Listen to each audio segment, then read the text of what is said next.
سلطان عبد الحمید.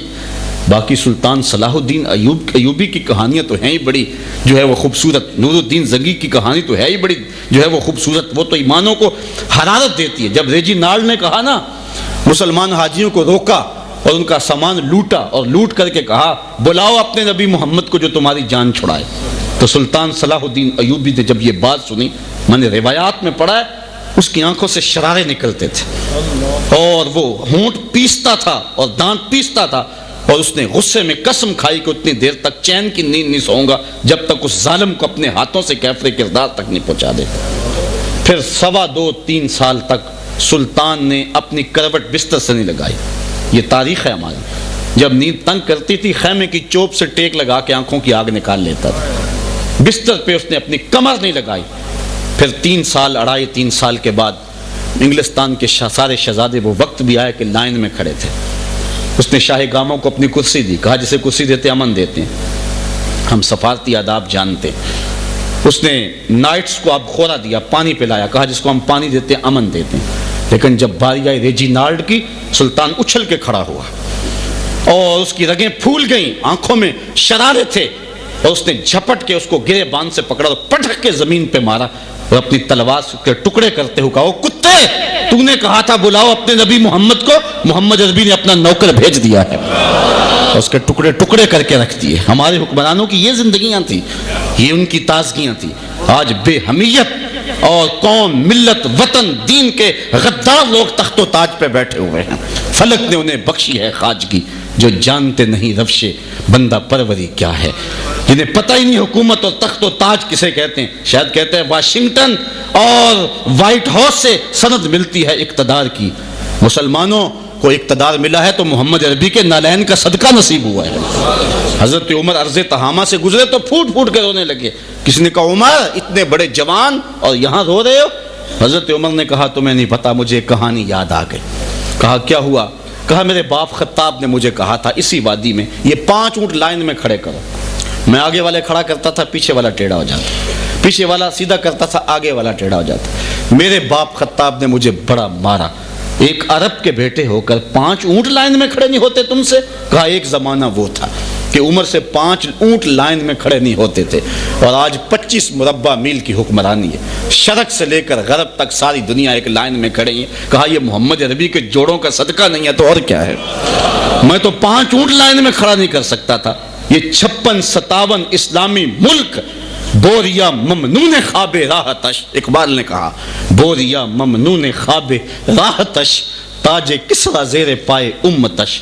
خود بوریے پہ لیٹتے رہے اور امت کو کیسو کسرا کا تاج دے کے چلے گئے. یہ تو حضور کی ان شب خیزیوں کا صدقہ ہے.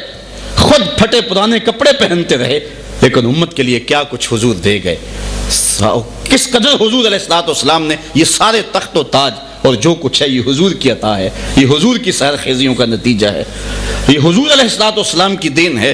اس لیے حضور علیہ الصلوۃ والسلام سے غداری یہ بہت مہنگی پڑے گی. علامہ اقبال نے اپنا سارا فلسفہ ان 2 لفظوں میں نچوڑا. امت نیچے چلے گی اوپر کیسے آئے؟ اقبال نے اس پر بہت کچھ لکھا, بہت کچھ لکھا.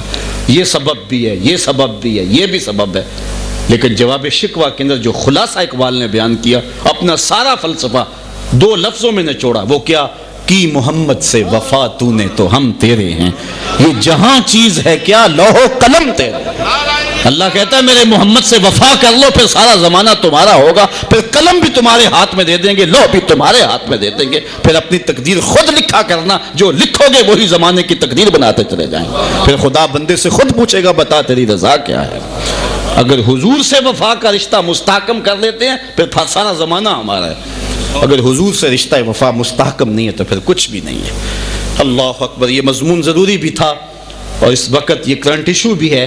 اس حوالے میں اپنے دل میں کسی کے مذاکرے اور کسی کی ٹیڑھی میڑھی منطق اور کسی کے بگارنے والے فلسفے سے مت مرعوب ہوں کہ آپ کہیں جی یہ ہے وہ ہے. وہ ایک بولا, کہنے لگا حضور نے تو دشمنوں کے پاؤں تلے چادریں بچھائی تھی. میں نے کہا جوان بیٹے کے قاتل کے پاؤں تلے بچھانا چادر تیری جوان مردی کا پتہ چلے.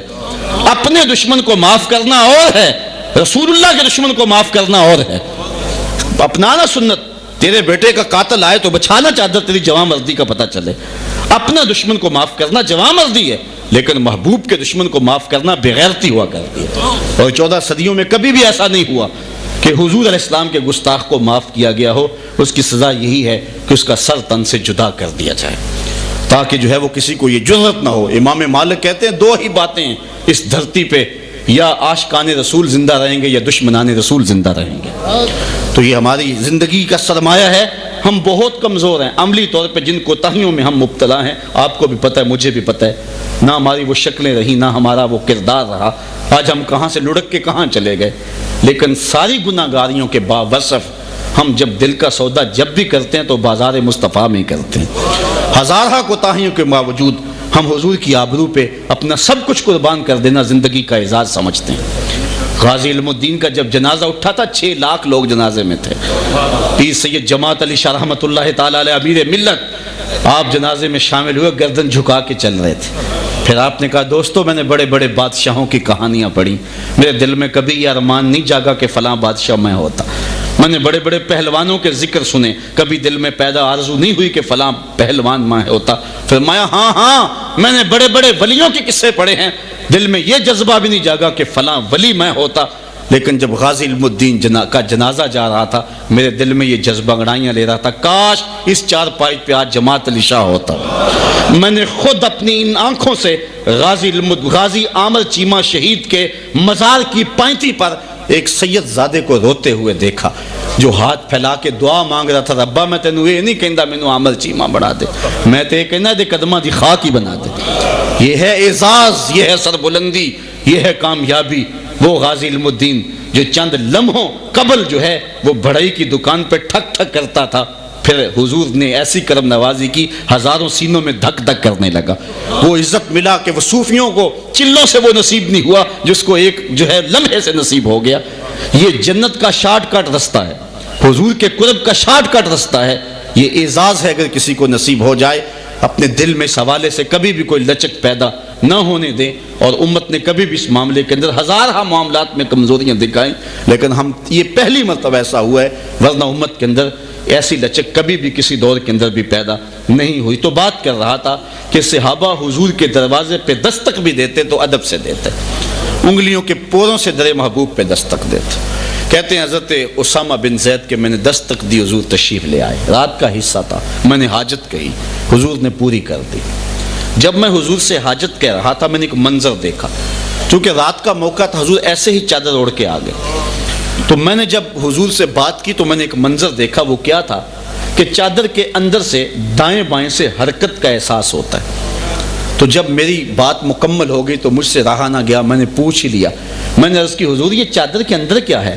فکاشفہ، حضور نے چادر کھول دی، فائز الحسن والحسین علی ورقیہ، تو ایک پہلو سے امام حسن لپٹے ہوئے تھے، ایک سے امام حسین لپٹے ہوئے تھے، اور حضور نے فرمایا یہ میرے بیٹے ہیں، یہ میری بیٹی کے بیٹے ہیں، اے اللہ میں ان کو پیار کرتا ہوں، تو ان سے پیار کر، اور جو ان سے پیار کرے میرے مالک تو اس سے بھی پیار کر۔ حضرت حذیفہ بن یمان کی سنیے، کہتے ہیں میری ماں نے مجھے کہا جا حضور کو ملا اور حضور کو میرا سلام بھی دینا اور حضور سے میرے لیے دعا بھی کروانا۔ کہتے ہیں میں ماں سے اجازت لے کر حضور کی خدمت میں حاضر ہوا، مغرب کا وقت تھا، ماں نے مجھے پکی کر کے بھیجی تھی، یہ صحاح میں روایت ہے، پکا کر کے بھیجا تھا کہ حضور سے دعا ضرور میرے لیے کروانا اور اپنے لیے بیٹے کروانا۔ کہتے ہیں میں آیا حضور کی خدمت میں، تو پھر کیا ہوا، حضور نے سلام پھیرا، اس کے بعد مشغول ہو گئے وظائف میں بھی بیٹھا رہا، حتیٰ کہ عشاء کا وقت ہو گیا۔ میں نے حضور سے یہ کہنا تھا کہ حضور میری ماں کے لیے مغفرت کی دعا کرو، میرے لیے مغفرت کی دعا کرو، لیکن موقع ہی نہ ملا، حتیٰ کہ عشاء کی نماز ہو گئی۔ عشاء پڑھائی، حضور جلدی جلدی اپنے حجرہ انور کی طرف بڑھے۔ میں نے سوچا ماں کو کیا جواب دوں گا، ماں سے تو وعدہ یہ کر کے آیا تھا کہ میں اس شرط پہ جا رہا ہوں کہ حضور سے آپ کے لیے بھی اور اپنے لیے بھی مغفرت کی دعا کرواؤں گا۔ میں حضور کے پیچھے چلا، میرے قدموں کی آہٹ پا کر حضور میری طرف پلٹ کے دیکھا اور فرمایا کہ کون ہے؟ حذیفہ ہے۔ میں نے عرض کیا حضور حذیفہ ہوں۔ فرمایا ما حاجتوں کا غفر اللہ لک ول امک کا، کیا بات ہے اللہ تجھے اور تیری ماں کو بخشے، کیا حاجت ہے میرے ساتھ؟ اب جو کہنا تھا وہ تو پہلے ہی پورا ہو گیا، یہی تو عرض کرنا تھا حضور سے۔ کہا ما حاجتوں کا غفر اللہ لک ول امک کا، اللہ تجھے اور تیری ماں کو بخشے، کیا کام ہے میرے ساتھ؟ کہتے ہیں میں خاموش کہ جو کہنا تھا وہ حضور نے پہلے دعا دے دی۔ تو فرمایا حذیفہ سنو، ابھی ابھی جبریل آئے تھے اور مجھے بتا کے گئے ہیں کہ بے شک حسن اور حسین جنتی جوانوں کے سردار ہیں۔